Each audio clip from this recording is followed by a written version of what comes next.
Well, folks, if Iowa football didn't give you enough of a heart attack throughout this entire season over the past 4 weeks with close win after close win after close win, welcome to Iowa basketball. Iowa defeats the Virginia Cavaliers 75-74. And yes, there are people who are a lot older following that game. We are awaiting Coach Gary Close. He'll be joining us momentarily to break down what was a very entertaining opening ACC Big Ten champion, or not Big Ten. I got the Big Ten championship on my mind.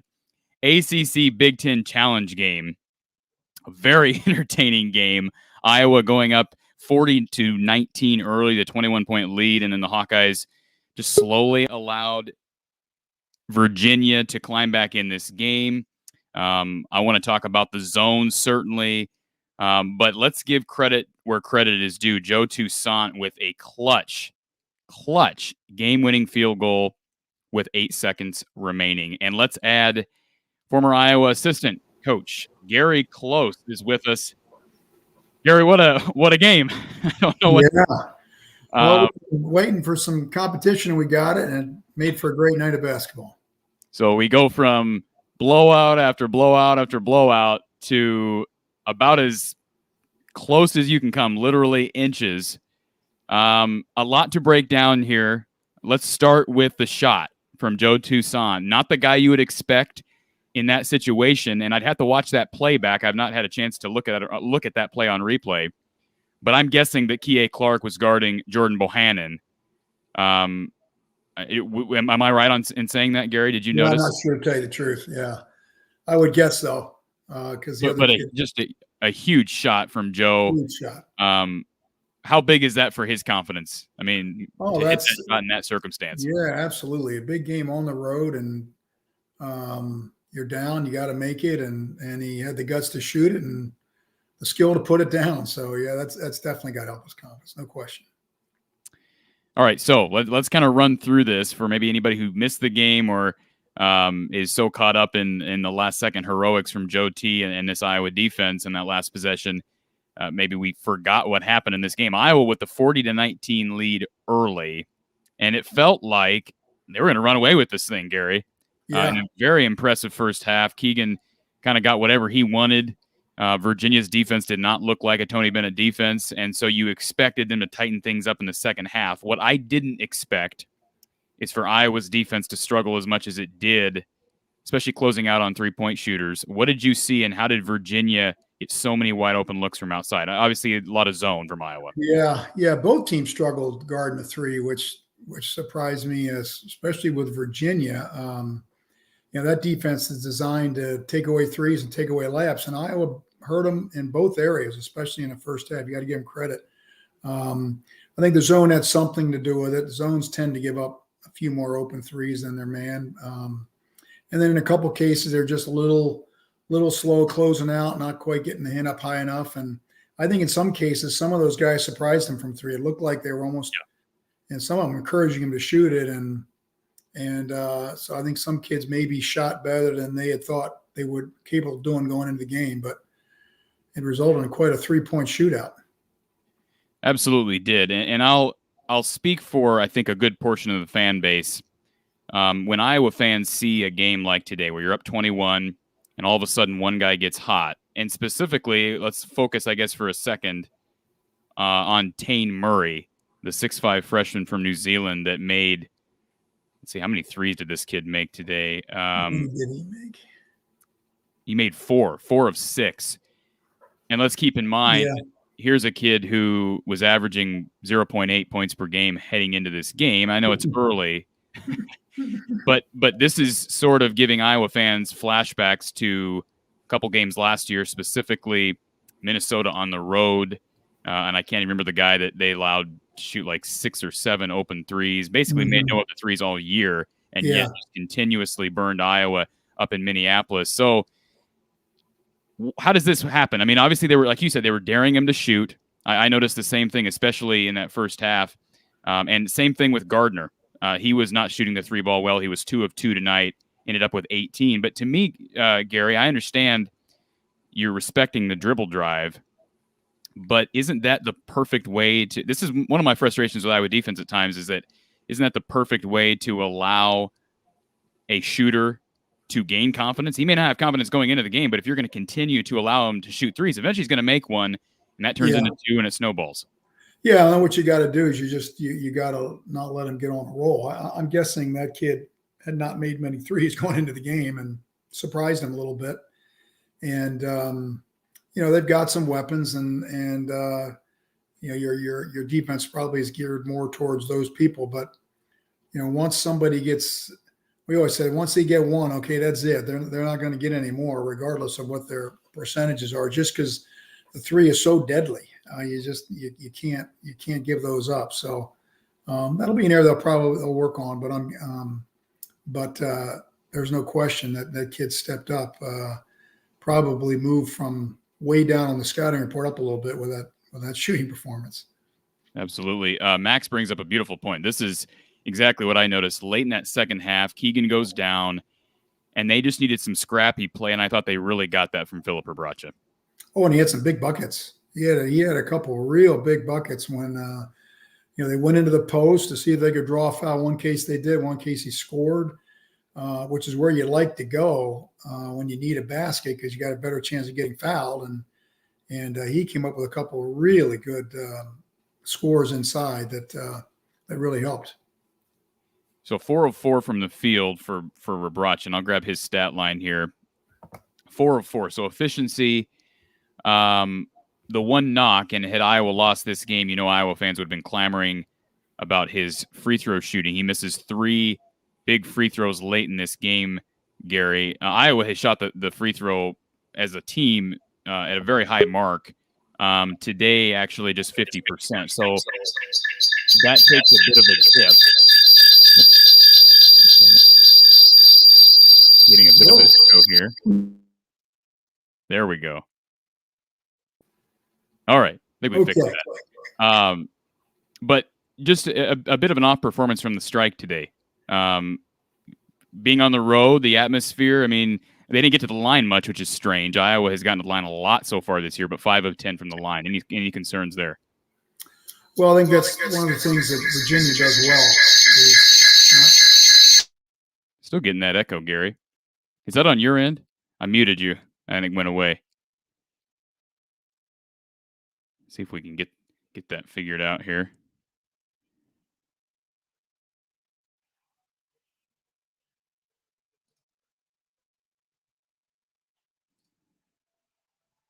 All right. Let's try that again. I don't know if you have another speaker, Gary. Let's try. I can hear you. Can you hear me? Yep, and I'm still hearing echo. Yeah, I can hear it too. Apologize for that, everybody. While Gary's trying to get that figured out, we'll take a look at some of the stats here. So Keegan Murray, 18 points, 9 boards, 7 of 13 from the field. Certainly a big first half from Keegan. Slowed down the second half. He goes out briefly with the ankle injury and came right back. Tough kid. Went to the locker room. Obviously got that ankle treated. When he first goes down, that first thought that comes to my mind when you see him reach for that lower extremity is a knee. And, of course, he was able to come back, which was huge. And, again, just the threat of him being out there, you'd have to think helped Iowa offensively get some late buckets, as opposed to not having him out there. When he's not on the floor, especially against a team with the defensive prowess of Virginia, to me that hurts you completely. And do we figure out the sound issues there, Gary? Well, no. Huh. Okay. I've got you muted here, Gary, because I think let me send you a private chat, Gary, and we'll try to get that figured out. I'm going to send you a chat here. So we'll try to get that figured out with Gary. And again, you are free to call us. Let me pop the number up here. Apologize for that. Number's here on the bottom of the screen. This would be a good time for a call. We'll try to get these technical issues figured out here.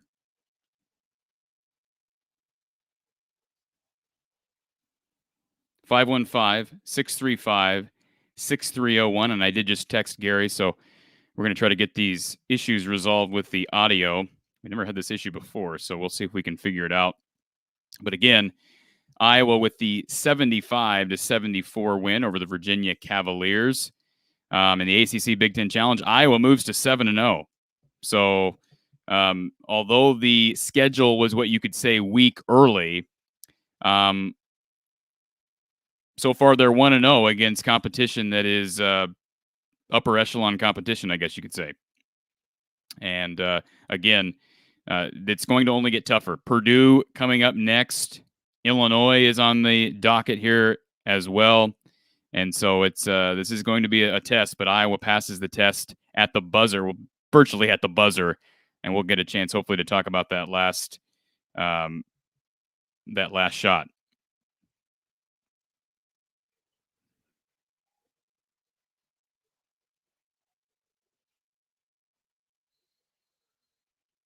All right. 515-635-1601. We'll get Coach Gary Close here. He's having some technical issues. We'll get him back here soon. Good to see Hawkeye Howard here. I know he's excited about football, and certainly reason to be excited about Iowa in the Big Ten title game. But, man, I don't think Iowa fans can feel any higher than they do right now. Winning the West, of course, the comeback against Nebraska on Friday. You come back, Minnesota, with the win over Wisconsin, which helped Iowa get into the title game, of course. And now Iowa has an opportunity to shock the world. Nobody expecting Iowa to win this game on Saturday, but certainly an opportunity to shock the world. And how about this for a game tonight? Iowa defeating Virginia, a Virginia team who we know consistently is one of, if not the best defenses in the country. And Iowa put up, 44 in the first half, 42, something like that. First half, let's grab the stat here. Yeah, 44-30 at halftime. Iowa was up 40-19 early. And again, it looked like Iowa was going to run away with this game. Okay. Obviously, Tony Bennett's going to make adjustments at halftime. He did. Comes back out. Kihei Clark was a big part of their defensive game plan all day, but I thought they really utilized him well, especially late. One of those final possessions where Jordan Bohannon launched what was a bad shot. He was shooting the ball well tonight, but it was a contested shot. And look, if Joe Toussaint had missed that last shot, we would have probably said, well, why is he taking that, right? He's not the guy you want to take that shot. But when Kihei Clark, maybe the best perimeter defender, one of the best, I should say, not maybe perimeter defenders, that's probably disingenuous to other guys with better size, but Kihei Clark, certainly one of the better defenders in the country from outside.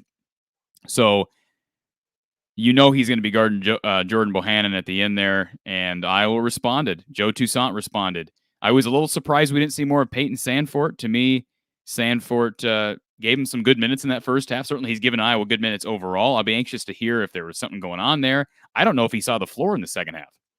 So that was surprising. Again, I think he's going to be huge for Iowa this year, but they were making threes. As far as final stats in this game, Iowa ends up shooting the three 10 of 21. So that's really good, especially on the road. That is really, really good. And like Gary said, that is a surprise that Iowa can shoot the ball that well and, again, do so on the road against one of the best defenses in the country. All right. I think we're going to give Gary a try here. Gary, do we have you? Must not be paying my bills. We're good now.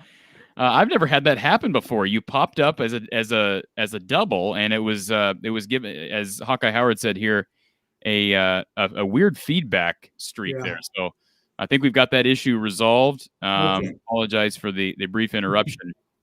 But again, Iowa with the 75-74 victory. Charles Harris, Patrick McCaffrey's last-second block was as clutch as Toussaint's field goal. And I'm assuming he's not talking the final possession. I didn't see who actually made the big block with however much time was Patrick. Was it Patrick? Yeah. Mm-hmm. Boy, that was a big block. It really was. He's long. He made a gutsy play there. And although I was not impressed with Iowa's defense as a whole tonight, because, again, I understand 74 is not a terrible number at times, but, again, against a Virginia team that struggles to score the ball, not the most impressive. Certainly first half was a lot better. But going back to that zone, Gary, what did you see from that zone overall? Because I know you said that, they weren't respecting certain guys. We mentioned Murray, and then the other kid, was it Shepard? Yeah. Or Gardner, excuse me. Shepard, Gardner, they both work in the field. But was there more to that zone? Is the zone just, to me, the strength of this team is athleticism, so I'm a little bit surprised Iowa stuck with the zone as long as they did. Well, he likes to play it, and of course he plays on out of bounds plays, so you're going to see it then. And they had a few out of bounds plays in the second half, which forced them into the zone maybe a little more than they would have liked. But Virginia did a nice job. They they got some inside looks and then kicked them back out and made some open shots. So it's part of the risk you run playing zone is that you're going to give up some threes. It's just a question of whether they're going to make them. And I don't know going in how good a 3-point shooting team Virginia was, but they shot it well tonight and it got them back in the game. Absolutely did. And for the season, I've got Virginia's stats here since you mentioned that. For the season from three, let me pull up 3-point percentage. Virginia was 37 of 114. So I guess do the math on that. Yeah, that's low 30s. Yeah, 32.5, I believe, percent. And how many did they make per game? 3-point field goals made per game. I don't know that I have the per game stat here. Well, they made 37 in 7 games. Yeah. So 5 a game. So they're not making a ton of threes. So that's probably not one of their strengths. So they made a few more than they're averaging tonight. Circle Herc, it is once again great to be a Hawkeye.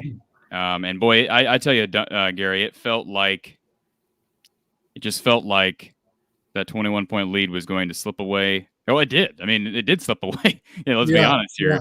Virginia retakes the lead. How are you feeling? That's one of the impressive things is, they have a big lead on the road and lose it and then find a way to win it in the end. That's okay. To be challenged and then make enough plays down the stretch to win it after you fall behind. Losing a big lead is a good sign. That game could have been easily lost, and they made a big shot and a big stop, and that's what it takes to win a close game on the road. Jordan Bohannon, this is what they need from him. 20 points, 6 of 9. And there are, let's just be honest, Hawkeye fans, you love Jordan Bohannon or not, there are times where he disappears. We saw it a lot last year. They need this from Jordan. And certainly, man, you just saw that big three with just over a minute to go, which was actually followed by a huge three from Kihei Clark. But that big three from Jordan, you just can tell, even on a television screen, that he's got that look in his eyes, and he's going to launch that, and he's going to make it. He's got that. What do you call that? What do you call the shooter's mentality that basically is confident that shot's just always going to go in? Yeah, moxie. He just he's put in the time. He has succeeded at a high level, and he knows that's a shot he can make, and he wants to shoot it. He's staring it down. He had some big threes in the first half, and they got off to a big start. That's what you want out of your experienced players. You're going on the road. You want to get off to a good start. You haven't really been challenged. You haven't played on the road, and so that's when your seniors got to step up, and your experienced players, and make some plays to get you off to a good start. And he had some big buckets in the first half to get them rolling. We do have a call here for you, Gary. Thank you for calling Iowa basketball post game from the Hawkeye of the Storm. Who's on the line? This is Mario. Hey, Cory. Hey, Mario. How are you? Well, man, what a game. What a game. Man, I tell you. What'd you think of Jordan? Yeah, I thought he did a good job. Yeah, getting the early baskets in the first, kind of leaving wide open, second chance points and stuff. So, but it came close, in the last few seconds and stuff. So, and then McCaffrey getting that block and stuff. So, yeah, and stuff. So, but it wasn't 90 points game, but I thought, it was that going back and forth, like, what's going to happen? But great game from Iowa, now on to Purdue. Absolutely, on to Purdue, and probably the best team in the Big Ten, at least right now, and to play that game on the road in West Lafayette, they're going to have their hands full. But I guess you're playing with house money, kind of like Iowa in the championship game on Saturday. Nobody's going to be expecting Iowa to do anything in that game Friday. Well, yeah, and I think it's like if we can get one of those games, if we can get one of the good games, Virginia on the road, the road trip, we got and stuff. It's kind of win-win stuff. But yeah, so I don't know. I don't know, but we'll see how it goes and stuff. But absolutely. I just wanted to call in and Coach Close. I following the Hawkeyes when you Coach Dr. Tom Davis, and I'm watching Chris Street and all those and stuff. So yeah. So thanks for calling in. One call in and the Go Hawks. Go Hawks, Mario. Appreciate the call this evening.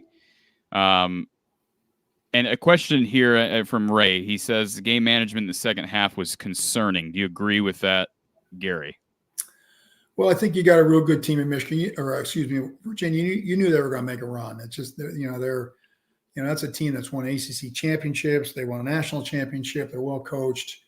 You knew they were going to make a run at it. And to Iowa's credit, they had enough stops and enough buckets to get a huge win. They're not going to be a lot of teams that are going to go in there and win games, and they've done it. And these next 4 games, 3 of the 4 on the road. To get a road win in the first one is huge. Gives you confidence. I thought they had a good game plan and executed it well. Gary, one of the biggest moments in this game to me, and I'd like to see if you feel the same way, was about 2 minutes to go in that first half, and Iowa allows Virginia to go on a 6-0 run.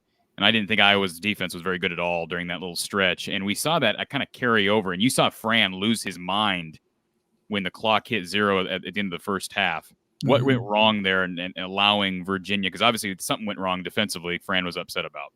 Yeah, they gave up a little bit of penetration and gave up some easier looks than they had. I thought their defense was pretty solid up until those last couple of minutes. But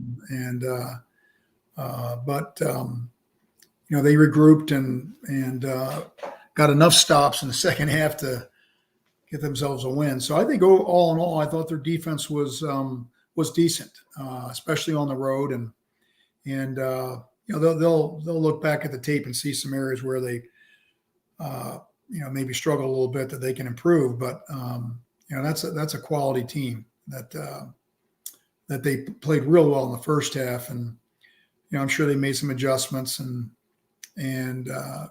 try to do some things a little bit differently in the second half that might have worked a little bit better. But all in all, a real good performance.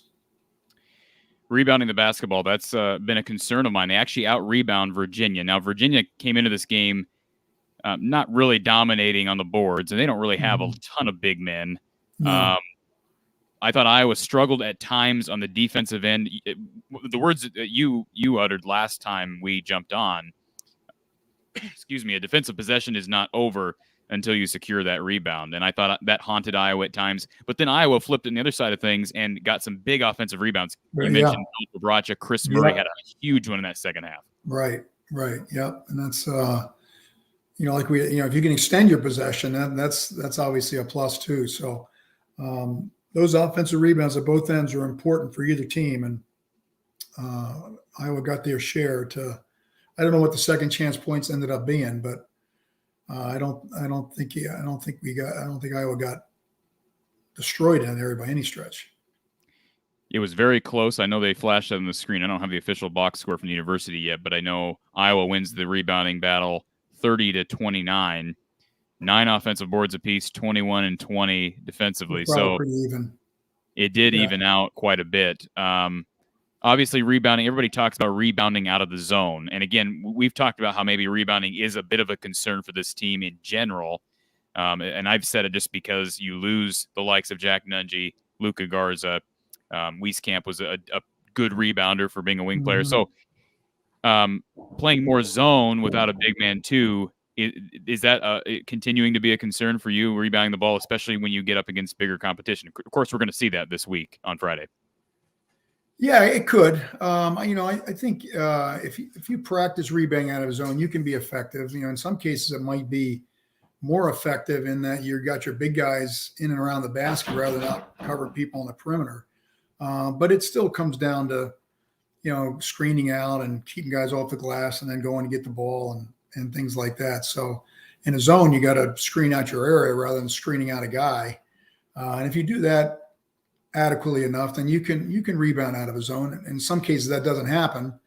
And that's where I think a lot of people think a zone can be weak from a rebounding standpoint. But, if you do the same fundamental things in rebounding as you do in man, as you do in zone, just do it in your area rather than your man, you can be an effective zone rebounding team. That doesn't always happen, but it can. Defending bigs is a big question mark for this team. We did enough tonight. I agree with that. Again, I think a lot of that is Filip Rebraca. I just thought he worked really hard in there. Charles brings up, seemed as though Iowa came out of the zone too late, almost paid for it. I agree with that. And Gabe, I don't know if you disagree, Gary. I did feel like maybe it was time to switch to man a little earlier. And I also thought just one criticism of Tony, and again, I don't want to take away from this win, a tremendous win on the road. Nobody, like you said, very few people are going to win. Teams are going to go in and win in Charlottesville. But I thought Tony Perkins came in a little bit too late. I would have liked to have seen him earlier in that second half, especially with some of those defensive struggles. Because to me, just visually, this team is better defensively whenever he's on the floor. Yeah, well, they got off to a great start. And sometimes you roll with a unit that's really playing well. The key thing is to figure out when it's starting to slow down a little bit, and then you want to go to your bench. But they had been playing so well at the beginning of that half that I think he went with that group maybe longer than he usually does, just because of how well they were playing. And Chris Murray, again, really impressed me. I mentioned his ability to come in and get a huge offensive board, but Chris's numbers aren't going to jump out at you. He was actually 2 of 7 from the field, but he was 2 of 4 from 3. So again, shot a good percentage from 3, 6 points. I just thought he gave them good minutes. And again, this is his first real road contest. I don't think he got any real meaningful minutes last year. He didn't look like he was scared of the moment, which is good to see. No, I thought he did a really nice job. He's aggressive and did hit some couple big threes and got a couple big rebounds, and so he gave them some good quality minutes off the bench, which they're looking for, and because they're going to need some depth there as you get into the league and get into foul trouble and things like that. So I thought it was an encouraging sign how well he played his first real significant game on the road against a real good team, and so nice job for him. Let's be honest, the experience that a guy like Chris is gaining, you don't want to blow a 21-point lead. I understand that. But the experience that he's gaining in getting that 21-point lead and then having to deal with that crowd and the momentum and then losing the lead and finding a way to dig your way out of that, to me, that's got to be huge for all those young guys. I don't think there's any question. Yeah, that's in some ways, although you don't want to go through it, it's even better. You lose the lead and then find a way to win. That can build some confidence. So I guess you prefer to coast to a win, but for the team and their development, they got to feel good that they lost the lead and then stayed true to what they wanted to do and made enough plays to get the lead back and to seal the win. So hats off to them. Max says, who is a color analyst? It was Cory Alexander, of course, and I did find that a little odd. I don't often see. Yeah, he was. You coach. Did you ever coach against him, Coach? I mean, I don't know. I might have. Virginia, so yeah. I'm not sure. He would have played. It would have been in the 90s, right? Yeah, he's a good player. Yeah, I think so. Yep. And so I did find that a little bit odd that ESPN had him. I guess you see guys like Dan Dockich who, he'll be on for an Indiana game here and there. You don't see that as much though. As Big Ten Networks likes to do that, of course, especially in non-conference games. But I was a little bit surprised when you have two power conferences going up against each other that you stick a Virginia guy for a home game for Virginia. But again, to each his own, I guess. Brandon says first half was crazy. Second half, we need to figure that out. But again, they dug out and found a way. And especially for a young team, that is going to pay dividends down the road. Charles brings up Joe T, the game-winning field goal. the confidence that he's going to gain. He made a few huge shots in this game, Gary. Now he missed some too. He's not Carson Edwards. Right. But I thought he made some really big shots in this game. Well, and as long as he's got to be guarded and is, is not a liability there, that's good. And then to step up and make that three or make that running shot off the glass, that's a huge play, a huge confidence builder. When you get down late and they got the ball in the point guard's hands, he's got to be able to make a play, and he got a little separation and used the glass and knocked it down, and it was a big time play. Okay, so what are you thinking as a coach when you continue to see Tane Murray just sitting on the outside in the corners, just heaving up threes? And again, I understand why it's occurring, but I mean, what are you as a coach thinking? What needs to happen? I mean, is it simply a matter of telling your guys you got to close out harder, or is it? Yeah, maybe not getting so far off them. You got to get so far off them, and in some cases in zone, you got to be moving as that ball is passed. You can't wait for the ball to get there and then get out there. You got to anticipate. And that ball leaves that defender's hand and heading to the guy in your area. You got to be moving so you can get there. You got to be able to stop dribble penetration. A lot of times, dribble penetration can get the defense to collapse and open up threes, and so it can be a number of factors. And in some cases, maybe he just made a real good, tough shot. Sometimes you're there and the offense is just a little bit better. But when they get going, then you got to try to do something, get out there and try not to let them get comfortable and get on a streak. Maybe I've asked you this question before, Gary, but do you remember Philip Rebracha's dad that played it for the Pistons? I don't. No. Because again, I've watched a little bit of tape from his dad, and I don't want to stereotype players from Serbia, but typically very tough kids. Tough guys. Would you agree with that? Typically, you get a European guy who's just scrappy, and Rebracha seems to fit that. Yeah, that mold. Well, they know how to play. They just, they've been well taught. They're fundamentally sound. They know how to play the game. They're smart, and I think he's a good example of that.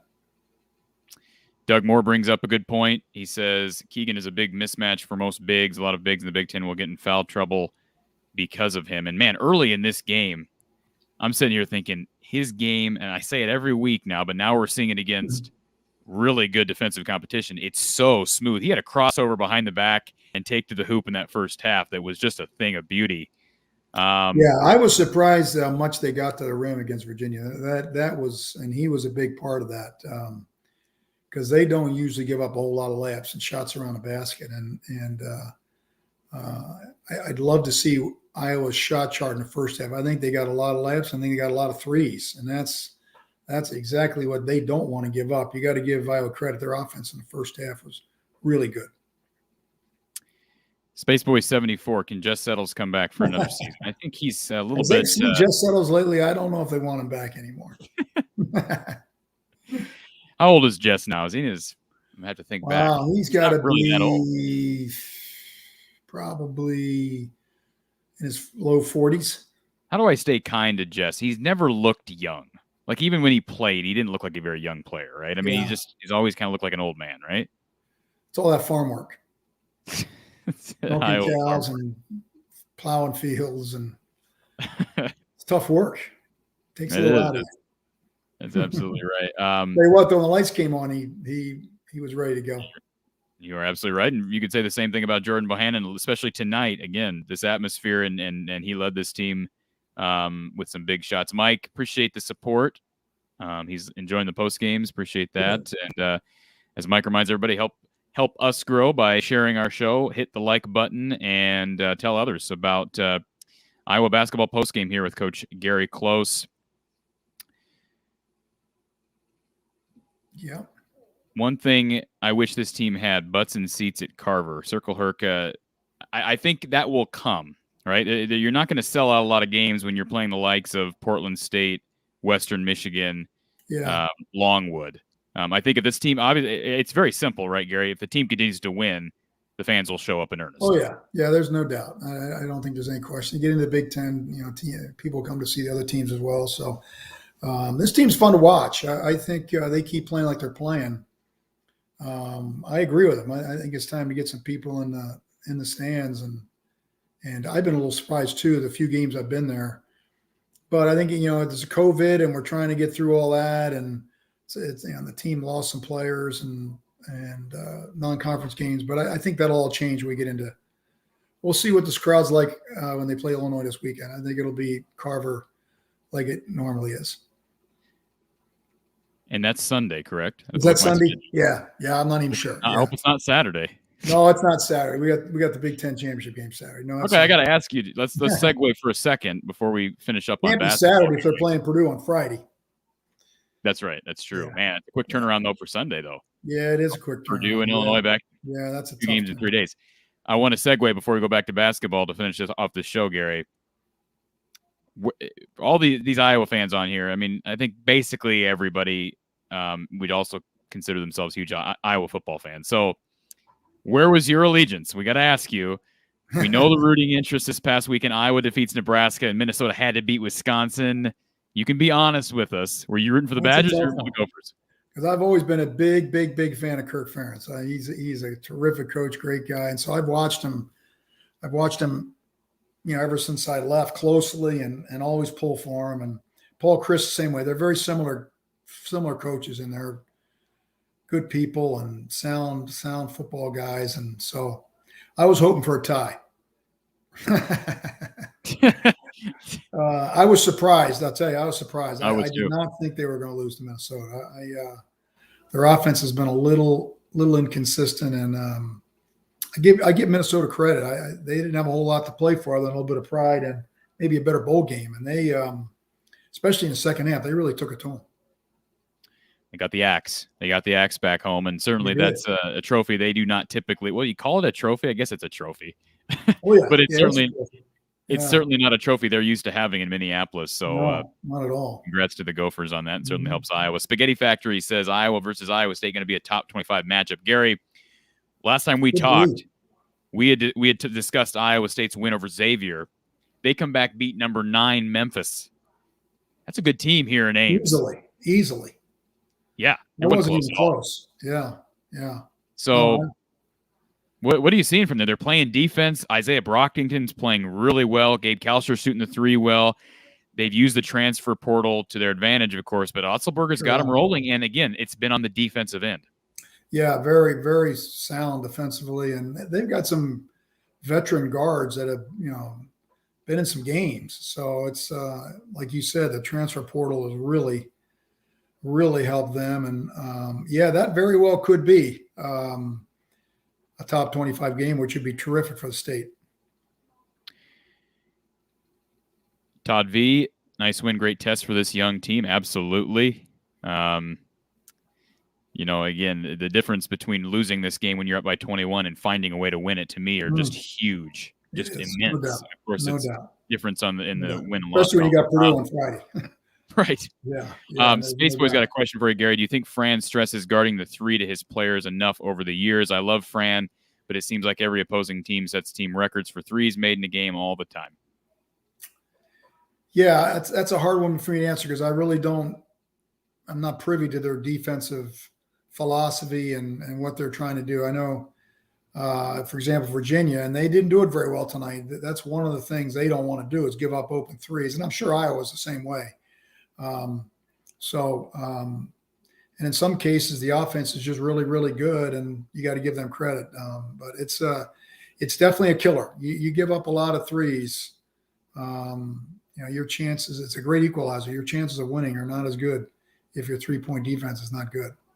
And sometimes you get fooled into thinking it is when teams don't shoot well and they're wide open shots and they're just not making them. And then you're thinking you're playing pretty good defense, but the shots are wide open and they're just not making them. And then you play a team that can make them, and all of a sudden, hey, what happened to our 3-point defense? I think what they go back and look at and see how many were not well guarded and why, and then try to clean that up. And Gary, this is just me saying this, so I'll take it. But that's kind of how I looked at this game. And I try not to be a pessimist. Sometimes I fight that in me because I do, I see some of the same things that Spaceboy74 is pointing out. I've seen that as a fan, just a follower of this team and Fran's teams. And I feel the same way. I like Fran.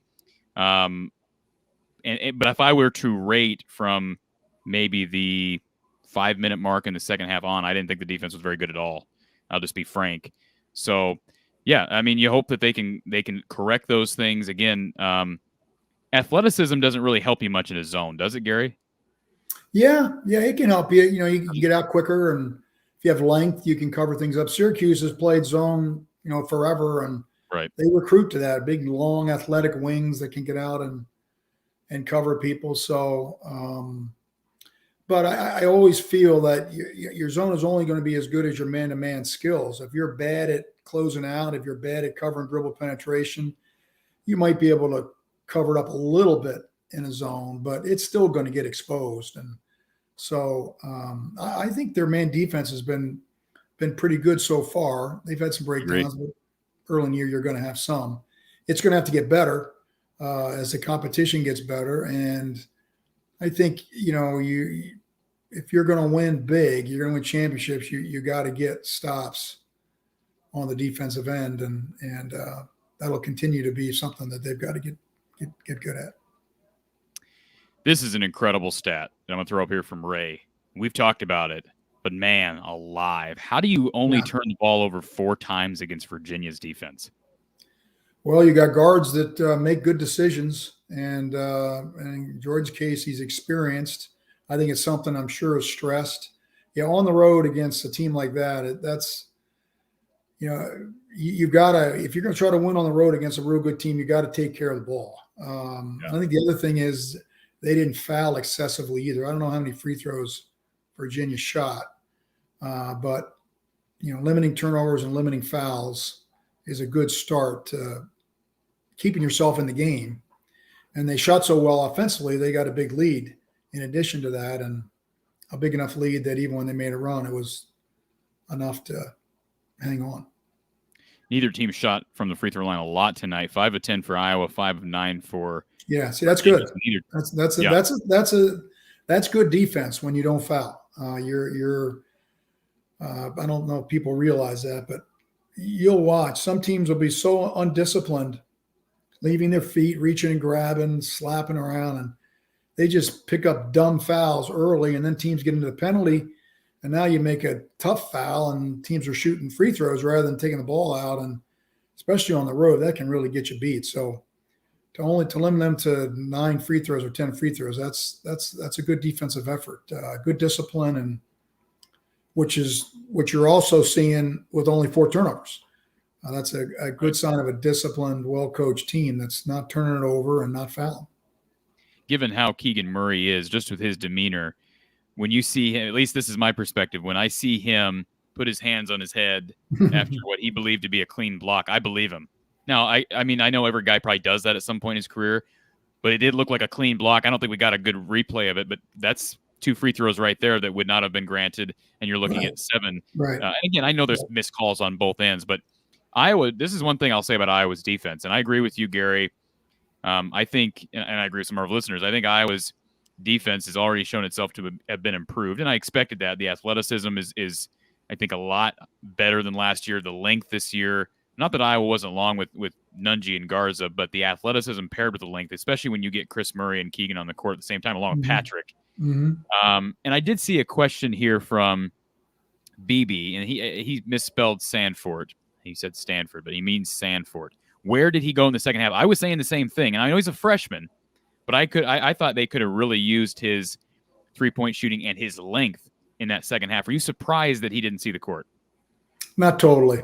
On the road, freshman, they're making a run. I think he probably would have liked to have gotten them in there if they'd have kept a little bit of a lead, but the lead was going so fast that not totally shocked that that's a lot to ask for a freshman in a big game, and things are getting away from you to throw them in there. But I'm guessing that was the reason.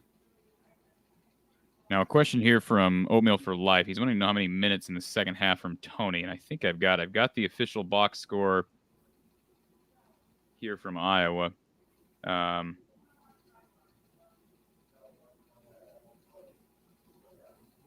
I'm not seeing. I don't know that I'm seeing the total number of minutes. Okay, here it is.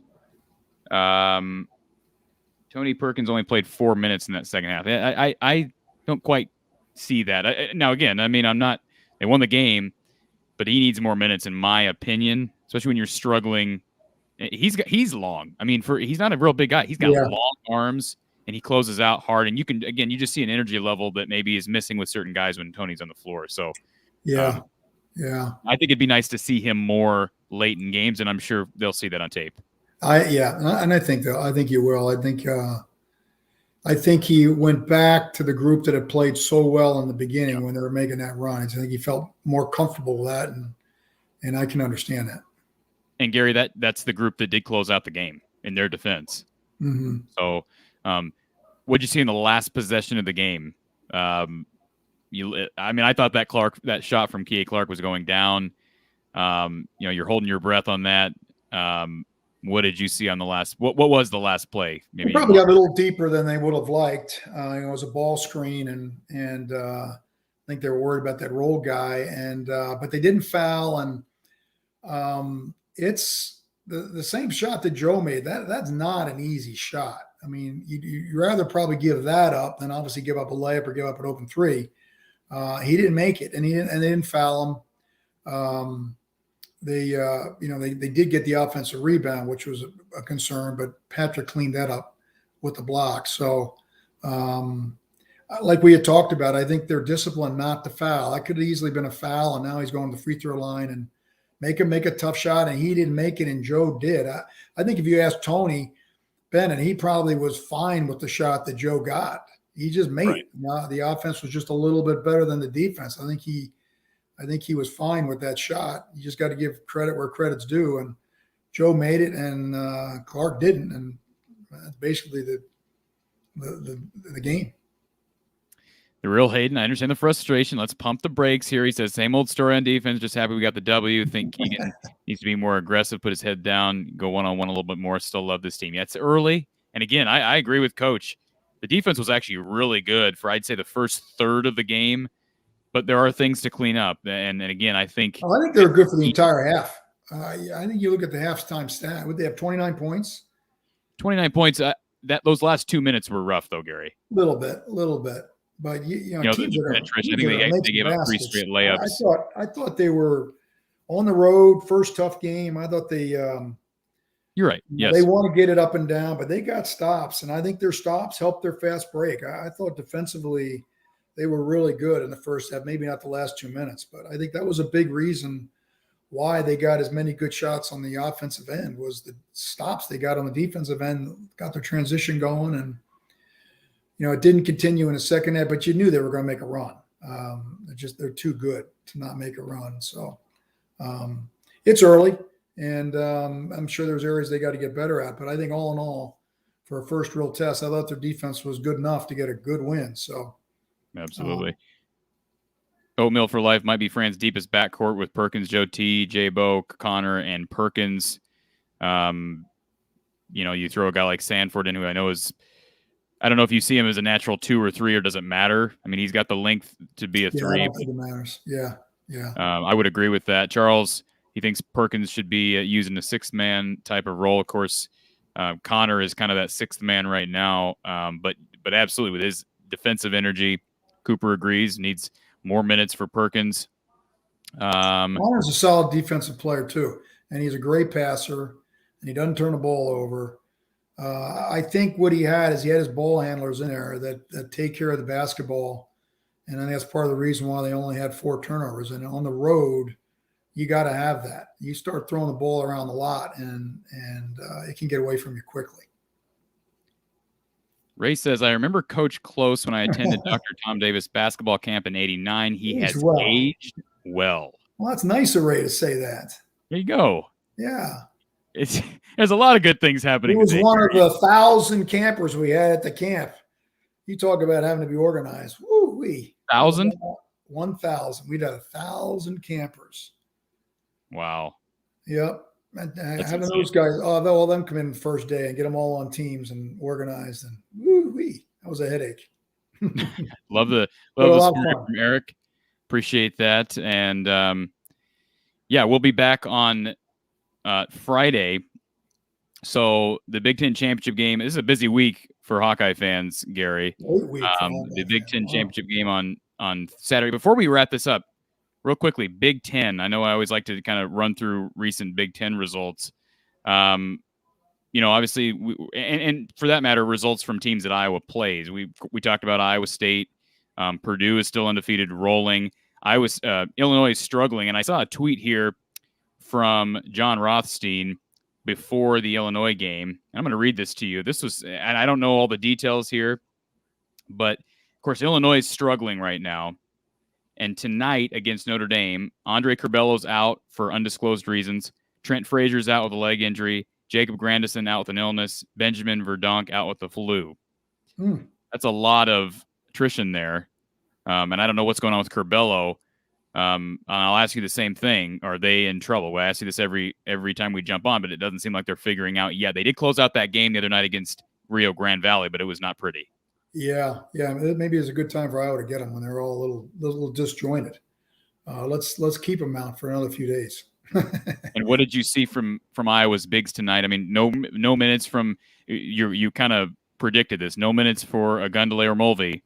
So it was basically Murray and the big serve, and I thought he did it. He had some big buckets, and he played solid defense, and I think Chris did a great job. So there's not a lot of depth there, but I thought both of them played well. And that's the nice thing about the win. There were a lot of people that contributed to it, and that's good to see.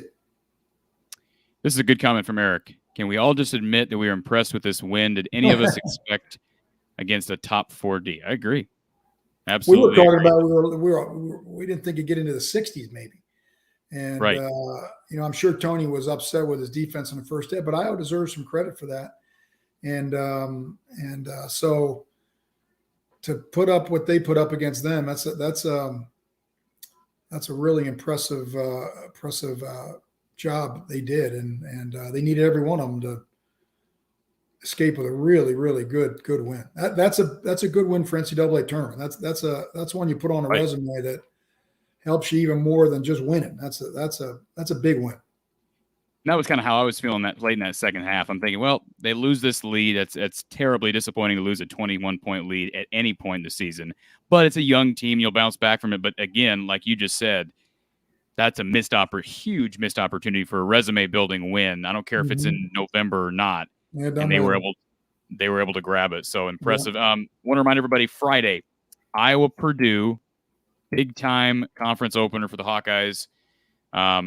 They're playing with house money, you could say.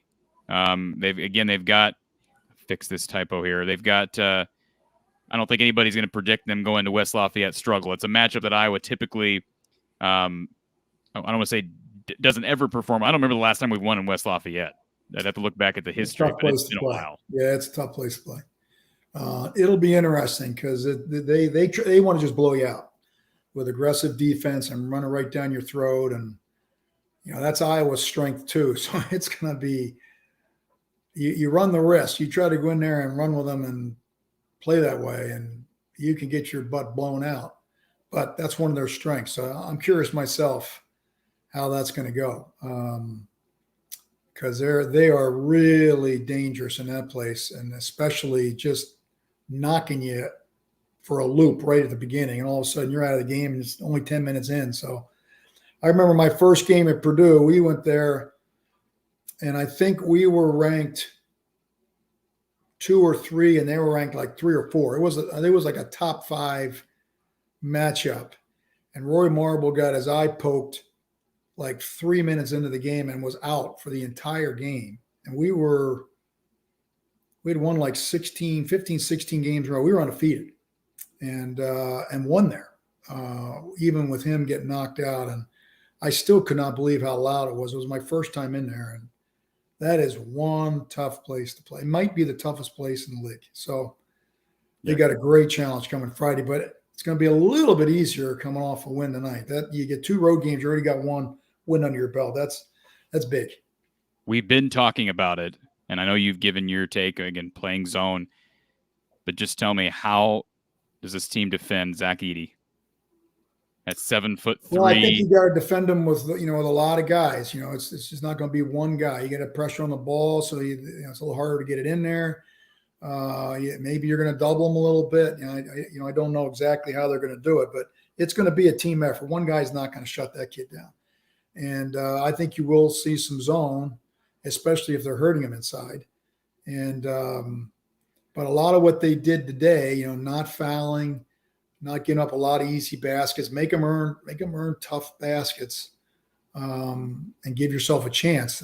They want to have a chance. They want to get down there towards the end and be in position like they were tonight, where you make some plays, you win the game. You don't want to be down 15 with 3 minutes to go and the game's over. Give yourself a chance. You do that by taking care of the ball, playing solid defense, getting good shots. And this will be a great, great challenge. I'm looking forward to it. Who guards Jaden Ivey for Iowa, do you think, if you had to guess? That's a good question. Think Tony Perkins? So I see a lot of minutes for Tony on Friday. Yeah, I'd have to think about that. That might be by committee as well. Or I maybe would guess that Joe will probably start on him. And I would guess how big is Jaden? I don't know, to tell you the truth, but I'd say 6'2", 6'3", but I'd guess. Okay. Maybe he was a little taller. So yeah. Iowa doesn't lack perimeter defenders. I think we're in good shape there. I think Aaron Eulis. What do you see from Aaron? You like his defense? Yeah, he's got a chance to be a good defender. Yep.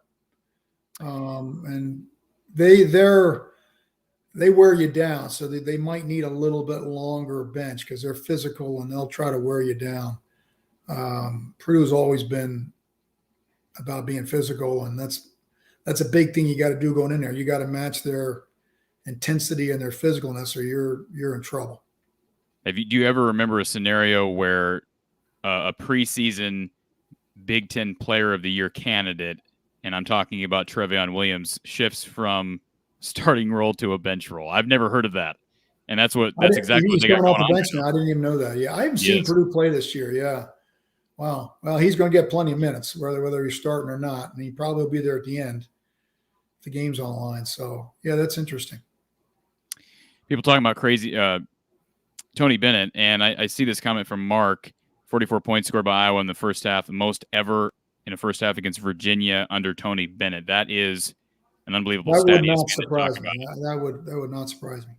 And then Oatmeal for Life, Gary, Tony Bennett was an assistant at Wisconsin, correct? I think we've talked about this. Was he ever an assistant at Wisconsin? I know his dad was, right? Yeah, he was an assistant with Bo, and actually I took his place when he left and went to Washington State when his dad got the job out there. Great coach, great guy. Was a real good player at Green Bay, played a little bit in the NBA, and has done an amazing job at Virginia. You look at what they've done down there, how many ACC championships they've won. That was usually either North Carolina or Duke. Rarely anybody else. And they do it a different way. They do it a unique way, do they not? Yep.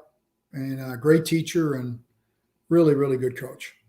And last question of the night comes from Matt Williams, more on officiating. I guess freedom of movement is only called in the first half. Will we see this kind of officiating all year in the Big Ten, Gary? I didn't notice. I mean, you're going to give a little bit of a pass to some of Virginia's defenders just because of who they are, if you're with the officials, I would guess. But what did you see from officiating? I didn't see anything that really disturbed me, so they must have done a decent job. And I will say this: it's funny, you're in a game and you're looking at the officiating, and just thinking they're doing a horrible job, and then you go back and look at the tape, and you're going, you know what? That wasn't as bad as I thought it was. They don't miss very many. They miss some. There's no question about that. But the Big Ten has always had pretty solid officials, and night in, night out, they do a pretty solid job. They're not perfect, but they usually are right up there as far as top officials in the country. All right, Coach. Friday, Iowa, Purdue, 8 p.m. Central Time. It's a BTN game. Again, we want to express our appreciation for everybody jumping on here this evening. Please share our show out on social media. A reminder, if you didn't catch the beginning of our show or you missed a previous show and you want to catch that, head on over to From the Hawkeye of the Storm on Spotify, on Anchor, wherever you listen to your podcasts, and you can find, again, From the Hawkeye of the Storm. If you haven't already subscribed to our YouTube channel right here, do that, and we will be back with you for Iowa basketball postgame Friday, and we'll be with you throughout the week previewing Iowa's Big Ten championship contest in football versus the Michigan Wolverines. Coach, it's been a pleasure as always. Yeah, and great win. 7-0. We'll move on to the Big Ten. 7-0. That's impressive. All right, for Coach Gary Close, I'm Cory Brada from the Hawkeye of the Storm. We'll talk to everybody soon.